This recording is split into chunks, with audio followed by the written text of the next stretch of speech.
ГСП онлайн. Городские новости сейчас. В 21-й школе прошли родительские слушания. Мероприятие уже стало традиционным. Проводят его третий раз для актива родительских комитетов, детских садов и школ города. Мамы и папы здесь могут задать волнующие их вопросы как управлению образования, так и представителям силовых структур и медицины. Разброс вопросов колоссальный.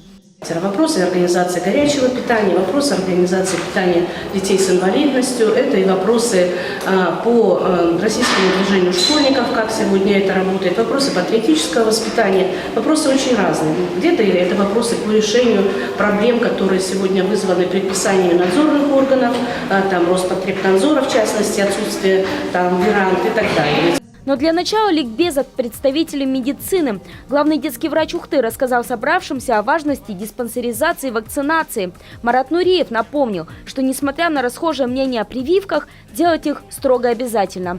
И привел в пример статистику. Каждый четвертый заболевший пневмонией умирает, хотя болезни можно избежать. Но родительскую общественность волновало другое. Например, когда в каждом детском саду и школе будет свой медработник на весь день. С этим в Ухте проблемы. Заполненность врачами в детской больнице 70%. Так что хоть проблему и хотят решить, но пока не могут. Предложение от медика: обязательно всем знать меры первой медпомощи. Поступил из зала и такой вопрос.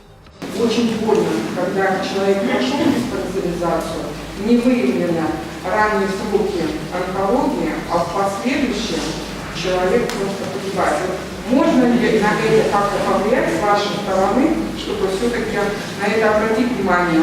То есть просмотреть те виды анализа или те исследования, чтобы все-таки на ранних сроках это было реализовано? На это предложение медик ответил: забота о своем здоровье – задача в первую очередь самого человека. Навряд ли перечень анализов в диспансеризации будет расширен. Выступила перед собравшимися и представитель отдела МВД по делам несовершеннолетних. Во-первых, напомнив родителям об их ответственности за содеянное их детьми, а во-вторых, рассказав о новом криминализированном движении в социальных сетях. Подробно с детьми лучше об этом не говорить. По мнению женщины в погонах, только заострите внимание на этой теме. Но вот присмотреться к чаду лучше уже сейчас.